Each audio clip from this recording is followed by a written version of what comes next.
எனது அன்பு நேர்கள் அனைவருக்கும் வணக்கம். இதுதான் நம்ம சேனலோட ஃபர்ஸ்ட் லாங் வீடியோ. மறக்காமல் எல்லாரும் லைக் பண்ணி ஷேர் பண்ணி சப்ஸ்கிரைப் பண்ண மறந்துடாதீங்க. கூடவே இருக்க பெல் பட்டனையும் கிளிக் பண்ணுங்க.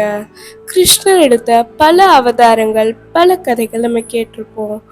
ஆனால் நம்ம கேட்காத, நம்மளிடம் கூறப்படாத பல கதைகள் இருக்கு.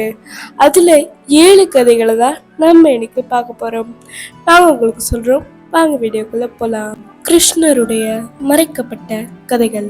விஷ்ணு எடுத்த பல அவதாரங்கள்ல ஒன்றுதான் கிருஷ்ண அவதாரம். கிருஷ்ண அவதாரம் தான் இருக்கிறதுல ரொம்ப ஸ்பெஷல் அவதாரம்னு சொல்லலாம். அதுக்கு ப்ரூஃபா தான் இந்த வீடியோ இருக்க போது. ஃபுல் வீடியோ பார்த்து என்ஜாய் பண்ணுங்க. இப்போ வாங்க நம்ம வீடியோக்குள்ள போலாம். இப்போ நம்ம பார்க்க போறது பானுமதியின் பக்தி. மகாபாரத கதையில் துரியோதனன் என்னதான் ஒரு வில்லனாக சித்தரிக்கப்பட்டாலும் அவனுடைய மனைவி பானுமதி கிருஷ்ணர் மீது மிகுந்த பக்தி கொண்டிருந்தாள்.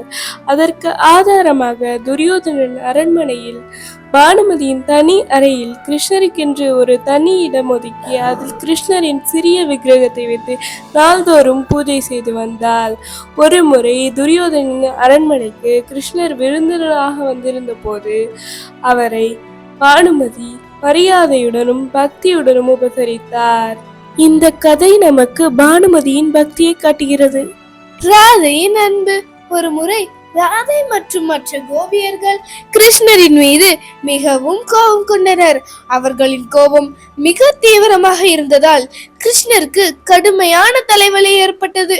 நாரதர் கோபியர்களின் பாதத்துளியை கிருஷ்ணர் தலையில் தடவினால் தலைவலி சரியாகும் என்று கூறினார். ஆனால் கோபியர்கள் தங்கள் பாதத்துளியை தர தயங்கினர். பின்னர் ராதை மனமுருகி பாதத்துளியை கொடுத்ததும் கிருஷ்ணரின் தலைவலி நீங்கியது. இந்த கதை பக்தியின் வலிமையும் ராதையின் அன்பையும் காட்டுகிறது. சத்யபாமாவின் கர்வம். கிருஷ்ணரின் 8 மனைவியரில் ஒருவரான சத்யபாமாவிற்கு தனது செல்வத்தின் மீது மிகுந்த கர்வம் இருந்தது.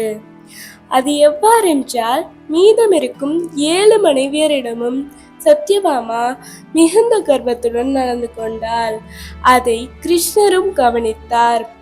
ஒரு முறை சொர்க்கலோகத்தில் இருந்து நாரதர் பாரிஜாத மலரை கொண்டு வந்தார். சத்யபாமா அந்த மலரை கிருஷ்ணரிடம் தனக்காக கேட்க ருக்மணிக்கும் அந்த மலரில் விருப்பம் இருந்தது கிருஷ்ணருக்கு தெரிய வந்தது. பின்னர் கிருஷ்ணர் ஒரு தந்திரம் செய்து பாரிஜாத மரத்தை பூமிக்கு கொண்டு வந்து சத்யபாமாவின் தோட்டத்தில் நட்டார். பின்னர் சத்யபாமாவின் கர்வம் நீங்கியது. கிருஷ்ணரும் பாஞ்சஜன்ய சங்கின் கதையும். கிருஷ்ணர் வைத்திருந்த பாஞ்சஜன்ய சங்கு மிகவும் சக்தி வாய்ந்தது.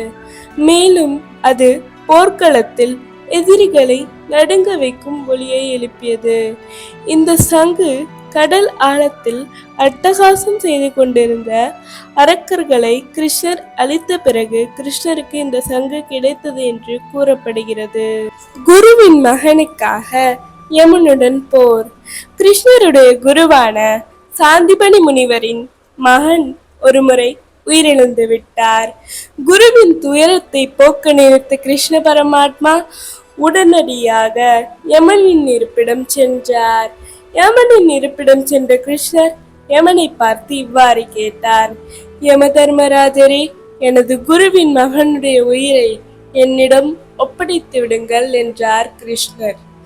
ஆனால் யம தர்மராஜரோ, கிருஷ்ணரே, எல்லாம் அறிந்த தாங்களே இவ்வாறு கேட்கலாமா? ஒரு முறை ஒரு உயிரை எடுத்து விட்டால் அந்த உயிரை திரும்பி தர இயலாது கிருஷ்ணா என்றார் யம தர்மராஜா.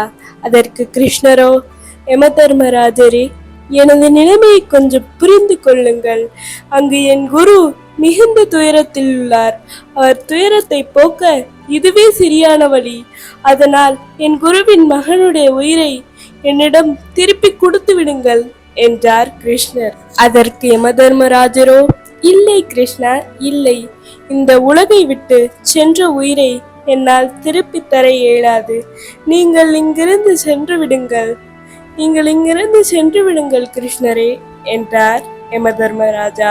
யமனின் வார்த்தைகளை கேட்டு மிகுந்த கோபமடைந்த கிருஷ்ணரோ, யமனுடன் கடுமையான போர் புரிந்து தனது குருவின் மகனை மீட்டார் கிருஷ்ண பரமாத்மா. இந்த கதை நமக்கு கிருஷ்ணர் தனது குருவின் மீது எவ்வளவு மரியாதையும் பக்தியும் வைத்திருந்தார் என்று காட்டுகிறது. உத்தவருக்கு கிருஷ்ணரின் உபதேசம்.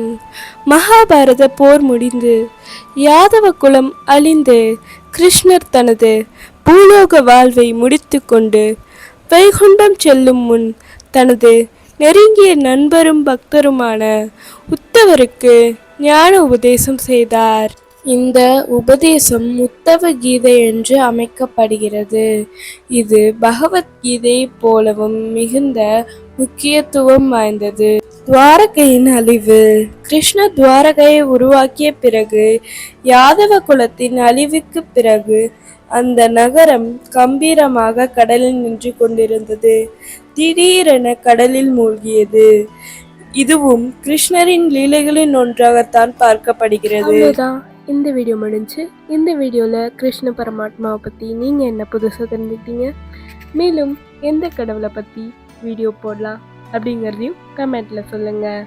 மறக்காமல் நம்ம சேனலை லைக் பண்ணி ஷேர் பண்ணி சப்ஸ்கிரைப் பண்ண மறந்துடாதீங்க. அப்போ தான் நம்ம டெய்லி போடுற வீடியோஸ் உங்களுக்கு நோட்டிஃபிகேஷனாக வரும். நான் உங்கள் வாய்ஸ் ஆர்டிஸ்ட் சிபி வர்ஷாஸ்ரீ, கோ வாய்ஸ் ஆர்டிஸ்ட் சாதனா ஸ்ரீ.